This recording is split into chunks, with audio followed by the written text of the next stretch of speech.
Every once in a while I get a great question on my Instagram. Sometimes it's just a general question about a watch, and sometimes it shows me a door that I didn't know needed to be opened. And that's what this week's episode is about. I'm going to go a little bit into depth. What is a Franken-watch? Welcome to another episode of Pocket Watch Time. My name is Patrick W. And first impression, you might be looking at this beautiful little watch and say, what does this have to do with a Franken-watch? But before we get into that, let's just tell you what a Franken-watch is. So for those of you who don't know old classic horror movies, Frankenstein was a classic monster built from many body parts. Body parts that came from different people put together to make a functional monster. And well, that's what a Franken-watch is. It's a bunch of different parts, probably from a bunch of different watches. It could even be from different watch brands, put together to make a functional watch. And here's where my opinion might be a little controversial. I don't think there's anything wrong with a Franken-watch. The caveat, you have to know it's a Franken-watch. So someone who's selling you a Franken-watch, but they're not telling you that it's a Franken-watch, well, that's not good. Recent large auction houses have gotten into trouble with this lately, and even some of these gray market dealers. But back to this special little watch in my hand. So this is a Franken-watch. As you may or may not know, I love the Waltham Watch Company. They made really wonderful little pocket watches in the early 1900s and late 1800s that I just love to collect. One of my favorite types is the Waltham Maximus. This is their higher end movement that's got a gold gear train, diamond end stones, and just all the polish and beauty of a magical watch. And this little watch is no exception. The problem, this watch didn't come this way. Originally, this little Maximus movement would have had a dial similar to this one, and I believe when I found this movement, it was in a gold-filled case that just really wasn't very pretty. So what did I do? I took the nice movement, I put it in this absolutely stunning solid gold case. You can really tell the quality of a gold case just by the feel of it. Not only is this case heavy, it just feels substantial. The only problem with this case, it's missing its glass crystal. And well, it still is.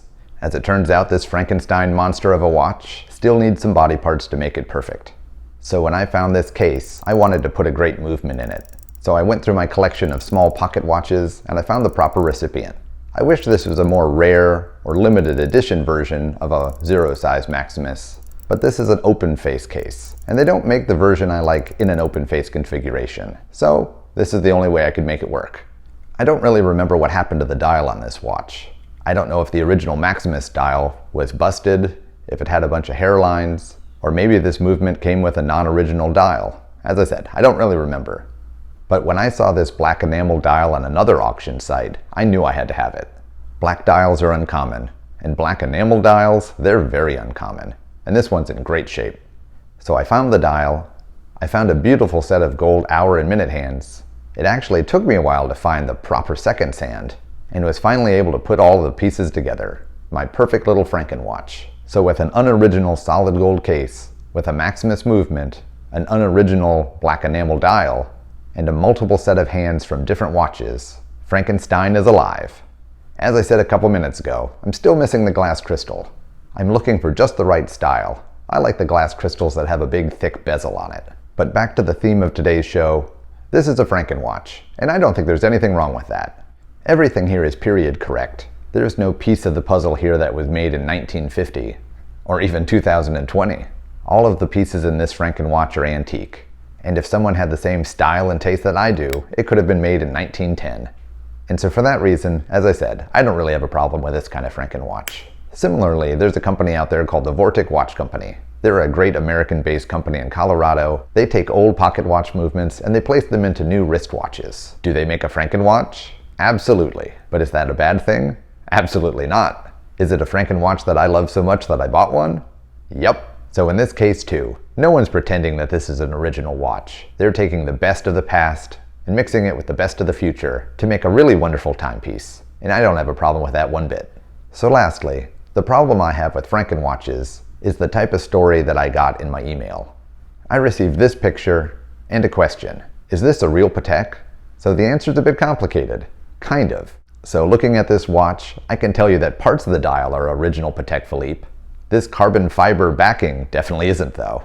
And this watch definitely wouldn't have been put into a wristwatch. This is a pocket watch movement. I really tried to look up the eBay auction, but I couldn't find it. I really wanted some more pictures. I also wanted to read the description to see if the seller actually said that this is a Franken-watch, or if they were pretending that this watch was original. So the moral of the story, before you buy any watch, particularly an older watch, do a little homework. Ask around. If you can't find the information you're looking for, hey, email me. Maybe I can help. But I was happy to tell this person that yes and no, this is not a real Patek Philippe, but probably has some Patek Philippe parts in it. And so is it worth the $2,000+ that this seller was asking for? Well, that's up to you. My Frankenstein pocket watch definitely wasn't cheap, and my Vortic wristwatch definitely wasn't cheap. So even though it may be a Franken-watch, if it was assembled with care and maybe even a little love, I don't think there's anything wrong with that. And it could be worth the price. If it's just a cheap knockoff taking advantage of somebody else's brand name, well, that's not so cool. So I hope this little episode on Franken-watches helped define the subject. Maybe answer some questions out there that you might have had about them. And maybe now you're more comfortable buying that kind of product. If you have any questions, feel free to reach out to me.